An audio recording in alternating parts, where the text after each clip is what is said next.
Well, you've been having this argument in the West for basically a century.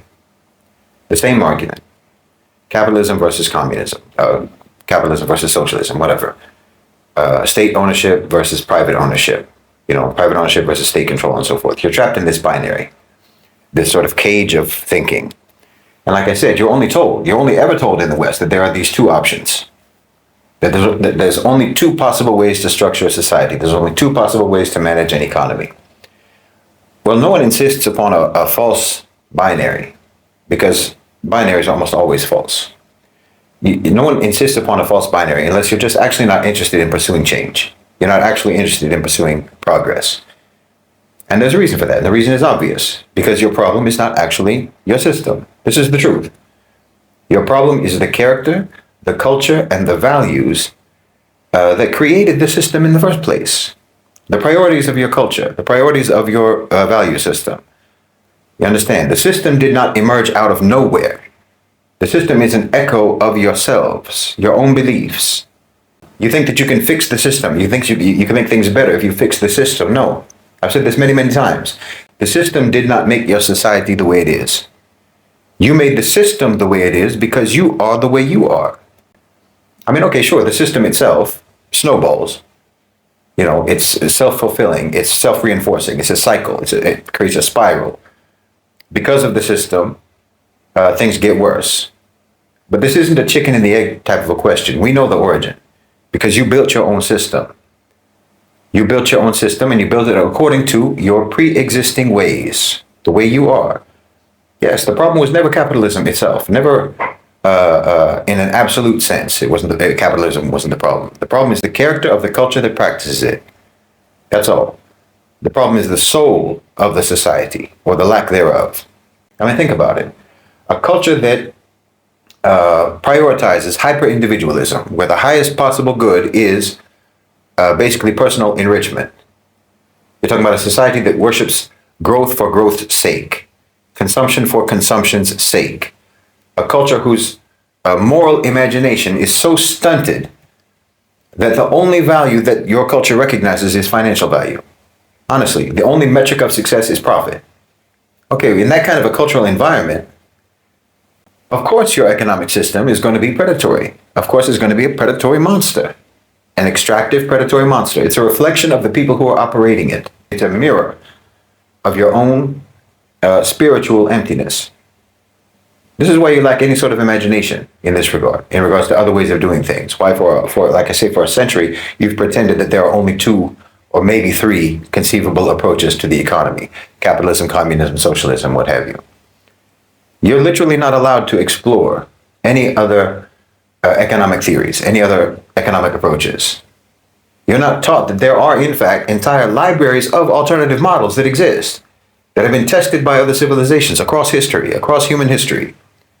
You're just given this narrow, sterile menu of A or B, and this reflects the narrow spectrum of your own character, of your own values, and your own priorities. Like I said, your own understanding of and your own approach to life itself, meaning itself. Like, I mean, in Islam, in Islamic history, for example, we have what would be a revolutionary concept for you. It's a revolutionary concept for you, but it's profoundly simple, and it's one of the best, what you can call economic institutions in human history, and that's the Waqf. You haven't even heard of that. Something like this doesn't even occur to you. Like, you don't even have to cook this up in your own heads, the idea of the Waqf, because it literally, you can literally just see it in history, but that's how blind you are. And I'm not talking about imposed blindness here. I'm talking about the pre-existing blindness that caused you to build a whole system that reinforces blindness. A Waqf is a permanent, inalienable, charitable, revenue-earning engine for community services and projects, community needs. You understand? It's not a charity drive. It's not a one-off donation. A person takes a productive asset. So, like, a person takes a productive asset, say a farm or a bakery or a complex of shops, and they permanently dedicate it to Allah subhanahu wa ta'ala, to the community, to the ummah. The asset itself now can never be sold. Once it becomes a waqf, it can never be inherited. It's frozen. It's taken out of the speculative market forever. but it just keeps operating. It keeps operating as a business. It keeps operating as a farm or what have you, generating income. But that income, the profit, now goes into a fund supporting the community. Its revenue, its profit, now just flows forever into a designated social purpose to fund a school, to fund a hospital, to fund a library, what have you, to provide water for the city, to take care of the poor, to take care of the orphans, and so on. Because these are priorities for us. And this will go on for generations. It will go on for centuries. We have waqfs in the Muslim world that have been operating for over 1,000 years. A piece of land, a building, a business, generating wealth, continuing to generate wealth that feeds the community in perpetuity. You understand? It's a machine that produces social good. It's capitalism, but without the conscience removed, which is what you have. It's private property, but whose ultimate beneficiary is the public. I mean, think about it. Instead of insisting that profits should go only to the already rich and to shareholders, you could actually have profits going to support the community. That's an option. You understand me? That's an option. Like I said, you don't even have to imagine it. You don't have to try to come up with it in your head. This is something that we have already done, that we have already been doing, and that we still do. Because these are the kind of beliefs that we have. These are the values that we have. This is the culture that we have. And these are the priorities that we have as Muslims. This is a balanced approach between private individual profit and the well-being of the community. Well, tell me, why didn't you ever do something like this? Why didn't something like this ever occur to you? It's not because of your system. It's because of your values and because of your culture. You always talk, leftists and so on, always talk about so-called wealth distribution or redistribution. But come on. You are literally distributing wealth and redistributing wealth all the time. This is what you do. You have just chosen to continuously distribute wealth upwards and out of circulation. You understand? Your companies in America, in the West, are these huge vacuum machines that just pump money out of the society up into the stratosphere of the ultra-rich. It's absurd. It's truly absurd. There's no reason for this. Your companies are these huge machines just harvesting and siphoning up and sucking up money, sucking up wealth from the society nonstop. I mean, look at the S&P 500, okay? The corporate giants, the S&P 500, the market capitalization of the S&P 500 is approximately $40 trillion. Okay, the total revenue of the S&P, which is market cap divided by price to sales ratio, that's about 16 trillion. Now, if you drill that down to average net profit, that's the sheer profit. Okay, that's after expenses and so forth. You're looking at just under $2 trillion. Do you understand? The companies on the S&P 500 make a combined total of almost $2 trillion annually in net profit. That's $2 trillion. That $2 trillion has just vanished into the pockets of the wealthy. And once it vanishes into the pockets of the wealthy, we don't talk about it. Unless you're going to go with the eat the rich types or what have you. Then you'll talk about the money of the rich. That's your answer. Eat the rich, destroy everything. Control, alt, delete the system and start all over. This is, again, the binary thinking. Well, what if you applied the Waqf principle instead? Just hypothetically. Just imagine if you could possibly bear for a moment not putting the greed of the rich before the need of the population as a priority. What if you took just 5% of the companies on the S&P 500, just 25 companies, 25 corporations, and you turn those 25 corporations into Waqfs? See, now you'll really get an idea. Now you'll really start to see how grotesque it is, how grotesque your system is. The system that your culture built.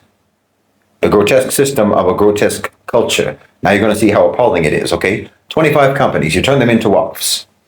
Now their shares are frozen. They can no longer be bought, and they can no longer be sold again. They're removed, okay, from the casino of the stock market. They're removed. Now they're dedicated to the people, to the society, to the population, to the community. But they keep operating. They keep making their products. They keep providing their services and so forth. Obviously, they're still employing their people. They're not nationalized. We're not talking about nationalization. This is not the state seizing control of the company. You understand? They keep doing business. They keep making money. Nothing else has changed, except that the money is now being put into a fund for social needs. The profit, I'm saying. not the operating costs. You still have the operating costs of being paid for by the company itself. Again, this is not socialism. This is not communism. This is something entirely different. The net profit of these companies every single year now is going to flow into a central fund for community needs. And not for just 1 year, not for one, political term. No, in perpetuity. From now on. Just think about the numbers. If you try to calculate the numbers, it's absolutely staggering. We're not talking about millions of dollars. We're not even talking about billions of dollars. We're talking about hundreds of billions of dollars. You understand? That's going into a community fund every single year. A perpetual, self-replenishing river of capital dedicated solely to the well-being of society. Imagine that. No government programs needed. Again, this is not communism. We're not talking about communism. This is not the state owning the means of production. This is the community, the people, reaping the benefit, reaping the profit of just a fraction of the companies on the S&P. Not even all of them. While those companies, yes, continue to work, continue to employ people, continue to produce and so on, continue to provide services. Everybody gets paid. Even your big executives, they can still make their ridiculous, off-the-chart salaries. But the net profit goes to the people. What's wrong with that?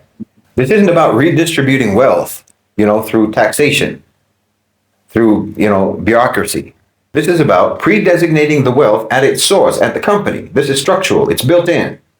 And it's elegant. The Waqf is an elegant system. This is a balanced approach, a balanced way. It's a way that honors both private enterprise and innovation while fundamentally rewiring its purpose for a good purpose. It's a way that uses the engine of capitalism, corporations, companies, but for the benefit of the population rather than to exploit and extract from the population. And again, we're not talking about every single company on the S&P. We're talking about just a few. Imagine the profits of a tech giant, for example, the profits of some tech giant funding now free tertiary education for an entire generation and for every generation thereafter, or an energy company that will fund the so-called green transition by its own net profits, or the profits from some healthcare company. What everyone agrees are these wicked healthcare companies. Now they're ensuring that no one goes bankrupt from a medical bill rather than bankrupting people.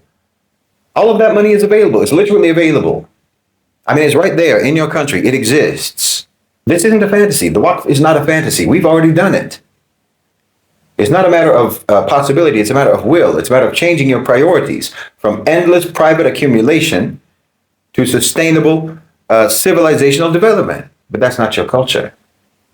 You understand? Now you see what the problem is. It's not your culture. This is not your values. This is not what you have ever believed in. The problem was never the machine. The problem was never the system. The problem was the operator, was the architect and the operator of the system. The problem was that you lack a higher purpose, a higher moral purpose, a civilized purpose. I mean, take a company like Apple, for example, okay? Make it a Waqf. Waqify it. Apple keeps operating, they keep producing, and they keep selling. They keep employing people. But it's $97 billion in annual profit. Now, instead of that just flowing to shareholders, speculating on a stock ticker, it flows into the fund. And that's just one company. Almost $100 billion that could be going into community services, community support, helping people. Or take Microsoft, same thing, $72 billion a year. Alphabet, the parent company for Google, $74 billion a year. But like I say, look at healthcare, Johnson & Johnson, United Health, the United Health Group. Their profits are like 35 billion, 22 billion, okay? Imagine if those could actually be dedicated to healing people and treating people rather than just treating people as revenue streams. The very companies that profit from sickness could actually become the permanent guardians of community health by by creating a fund from their net profits that would go into allowing people to be able to pay for healthcare. Again, with no government programs. No government programs are needed. Or you could take ExxonMobil, or you could take Chevron, on and on. Even consumer goods, Procter & Gamble, Coca-Cola, all of these companies that touch every household on earth, okay? Their massive profits could become a foundation for food security, for clean water, for the most basic of human needs. Do you see what I mean? Because the money is literally there. It exists. This is what I'm trying to tell you.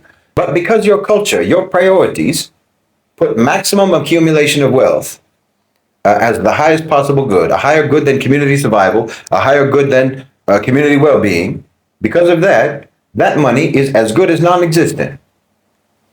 Take 25 companies like this. Take a cross-section of companies from the the big players in the modern economy: tech, healthcare, finance, energy, consumer goods, and make them Waqfs. Okay, make them permanent resources for the people. There's literally no reason, no actual functional reason, practical reason why you couldn't do that, why you shouldn't do that. But you and I both know that it would never occur to you to do that because the wealthy are sacred. Accumulation of wealth is sacred. You could literally be looking at over $660 billion every year, not a one-time stimulus, not a temporary program, every year, a river of resources that literally never runs dry. And you still have your capitalism, you still have your companies, okay? You still have your jobs, you still have your products, you still have your private property and so on, all of these things that you hold sacred. Just be a little bit more balanced, that's all, just a little bit more balanced. But this is when we see that actually it's not private property that you hold sacred. It's gross accumulation of resources and hoarding and monopolization of resources. This is what you hold sacred. The ability to actually put yourself in the stratosphere above all others. You believe in zero sum. I have to have everything and you have to have nothing, and it's my right to do that. And that right is absolutely sacred. This is where you're really coming from. Because there's really no, like as I say, there's no practical reason why you couldn't do this. The factory is going to stay. The workers keep their jobs. There's no real change in the system. The products, as I say, the products keep coming. But the fruit of that labor, the profit, the net profit, will nourish the whole community. You know, the tree remains, but its fruits are now for everyone. Anyone who's hungry.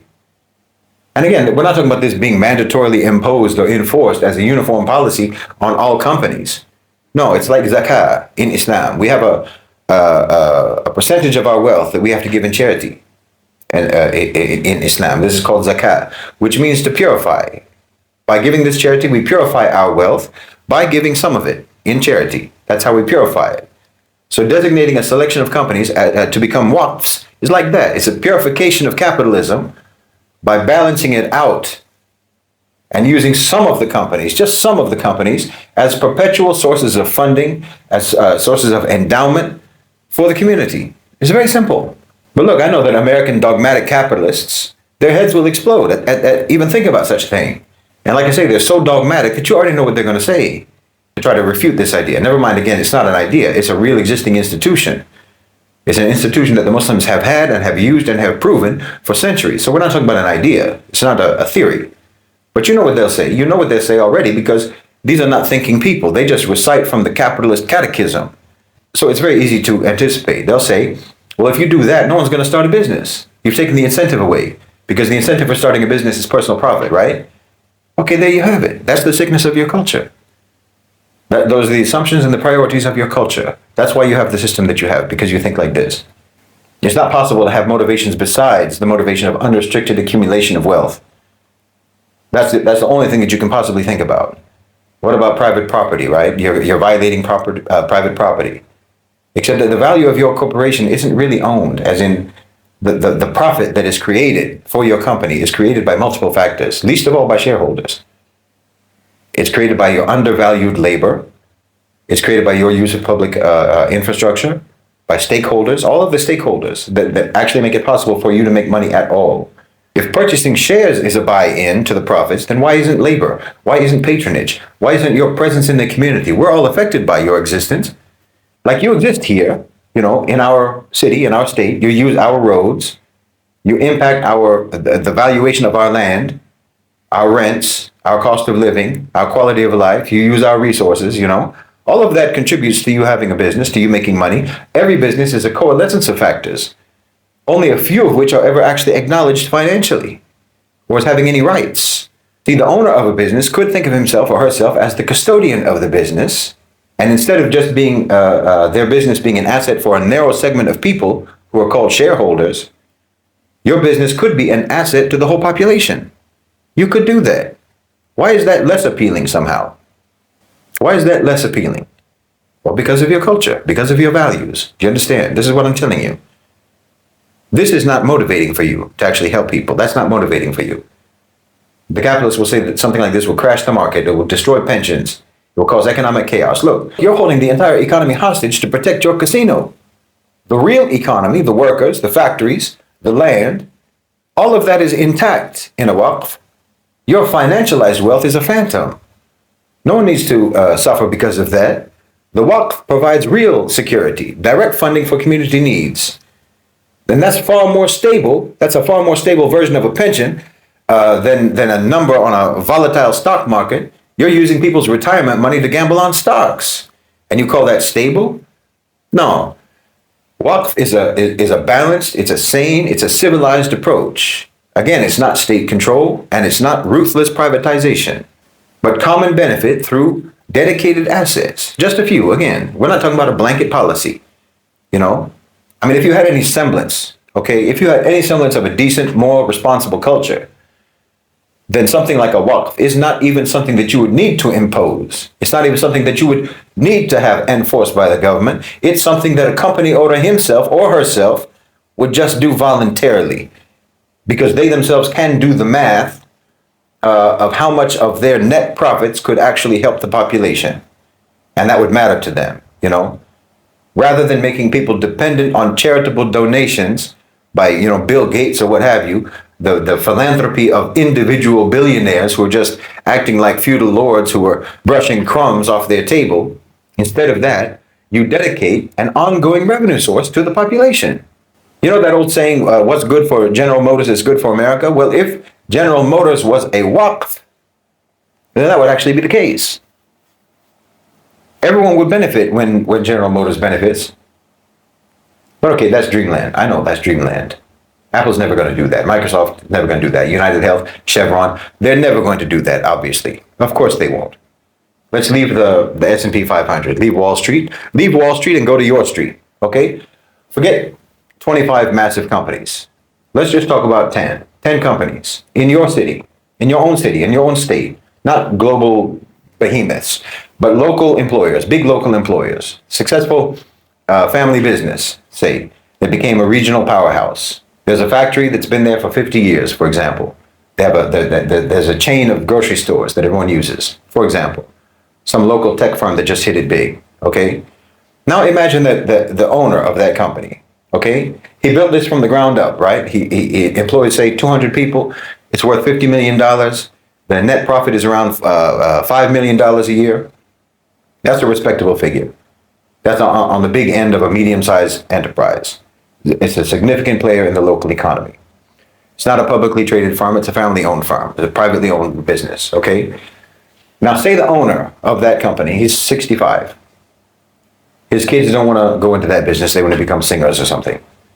But he's thinking about selling because he's getting old. He wants to retire. So there's, of course, a private equity firm that's circling. They're offering him a huge price for his company. He can retire in luxury. But you and I both know he's already a millionaire anyway. He's already a millionaire. Maybe he's a billionaire by now, right? He's literally going to be living in luxury for the remainder of his life anyway. And so will his kids. The truth is. So will his kids. With or without the business. Whether he sells it or he doesn't sell it, him and his family are going to be fine. So why not turn that company into a Waqf? He doesn't sell. Instead, he decides to turn his company into a Waqf, a permanent endowment for the city, for the people. The company keeps running. You know, all 200 people keep their jobs. The managers keep managing. They keep producing their products or what have you. But the ownership is transferred to a trust. The company can never be sold again. Now it's an asset, a permanent asset for the community. A source of ongoing funds for community needs, for community services and so forth. Every year from now until the end of time, that $5 million in profit doesn't go to the owner's vacation home. It doesn't go to a private equity firm to strip it for its parts. It goes into a community fund. What could that $5 million a year do in perpetuity, year after year after year? Think about it. How many kids could go to university off of that? How many people could get help with their rent off of that? How many people could get their groceries, get help to buy their groceries, get help for daycare, get help for healthcare? It could fund after school programs, that the government is always cutting. It could provide seed money for dozens of new local startups every year. It could fix the local park. It could provide guaranteed basic income for every single elderly person in that city. Think about it. It could end homelessness in that city, not just manage it, end it. You all complain in America, you all complain about your taxes. You complain about it all the time, but there's literally no reason, no good reason, why the United States has to tax their people at all. Except that you act like the extreme wealth of the super rich doesn't exist as a resource for your nation. You understand me? That's why I say it's extractive. Because look, they make all this money, the rich, they make all this money and it goes into their pockets. And once it's in their pockets, well, it becomes untouchable and sacred. Like say that city is $5 million short in education, in their education budget, for example. Well, that $5 million is produced every year. That money is there, you understand? You can't do anything with it though. So now the government has to raise taxes on the people who are already financially struggling. Well, this is absurd. It's absolutely absurd. There's no reason why it has to be this way. There are other ways to manage your economy. This is what I'm saying. But you don't think about it. You don't want to think about it. You don't imagine it. I mean, you could work out the details any way you like for something like this. Like say the state will buy that company, the example company we're talking about, instead of a private equity firm. The state buys it. They still give a big payoff to the owner. But then the company becomes a Waqf. And now that's $5 million that the state or the city does not have to tax people for to pay for services because the fund is there now, you see? There's no taxes in the UAE. There's no taxes in Qatar, for example. And that's not because they have smaller populations and it's not because they have oil. No, it's because they have a different culture. It's because they have a different system of values. It's because they have different priorities. They have a different belief system. So, okay, say you did that with one company in your city. You did that with one company in your state. It becomes a Waqf now. Now scale that up to 10 local companies. If you could scale that up to 10 local companies, you're looking at 20, 30, $50 million a year that could be flowing into permanent, some sort of a permanent community fund. Well, your whole city will become a different place. Your whole state will become a different place. It becomes resilient. It has its own independent source of funding.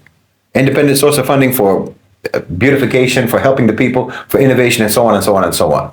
It's no longer begging for state or federal grants. It's no longer begging for funding. It's no longer taxing you for that. They have their own economic engine for good. So why isn't this happening? Why aren't you doing this? Why don't you ever even think of this? It's not illegal. The legal framework for a trust or an endowment that exists. It's not impractical, certainly. Like I say, the business keeps running. It's not unprofitable, just that the profit is being redirected. But you act like if it's going to the people, it's a loss. That's the reason why it doesn't happen. It doesn't happen because of the character of the culture that you have, the priorities of the culture that you have, the values of the culture that you have. You just don't even produce company owners in that country that would make a choice like that. Even while their marketing for their company is all about making your life better, the obvious truth that we all know is that they don't care even slightly about your life. Not even a little bit. The idea of dedicating your life's work to anonymous, perpetual good for the community in your society, in your culture that's not celebrated, it's seen as a waste. The Waqf model offers a legacy of sustainable provision for hundreds of thousands or even millions of people. It's a silent, endless river of benefit for people that the owner of a company who turns it into a Waqf will never even meet. But your culture doesn't respect that. Your culture respects the big payoff, the big payout. You're supposed to cash in. You're supposed to get yours. You're supposed to live a life of decadence. That's actually respected in your culture. That's the aspiration in your culture. So the obstacle is not economic. It isn't legal. It's spiritual. It's moral. It's a poverty of purpose. That's your culture. You have a culture that knows the price of everything, but the value of nothing. You understand me? And that tells you everything that you need to know about the sickness that you're in. The cage that you're in isn't made of laws. It isn't made of economic theories. It isn't made of regulations. The cage is in your minds. The cage is in your hearts. That's a fact. You're not trapped by the system. You are the system. The system reflects your values. The system reflects your culture. The system reflects your priorities and your aspirations. The system is a mirror of you. And the reflection in the mirror is never going to not look like you. You understand me? If you want the reflection to change, then you have to change what is being reflected. And until you change the human being that the system is reflecting, then all your revolutions and all your theories and all your grand plans for this or that social movement for change, this is all nothing but avoidance of the real work that you need to do. The revolution isn't going to start by a protest. It's not going to start by a rally or a march or breaking something. A real revolution in your society, in your culture, starts with imagination and will. A single, quiet, earth-shattering act of giving that shames the entire logic of your age. That's why I've said I don't think anything is going to change in America. I don't think anything is going to get any better in the US, because no one who even talks about the problems is actually even really serious about solving them. And I don't know if it's because they're just not actually serious people, or if it's because they literally are not equipped for seriousness. That's what I think it is. Because that's a very real thing in America. It's a very real thing in the West. Because like I've talked about many, many times on the channel, you have been deliberately stunted. You've been deliberately sabotaged, intellectually, psychologically, and in terms of your maturity. You simply don't have the requisite faculties for being serious people. So I don't see how you can change. See, when you hear someone crying, from the bottom of a well, say, crying out for help, okay, you get concerned, you want to help, you come running. But then you look over the side of that well and you see that there's a ladder in the well. There's a rope in the well.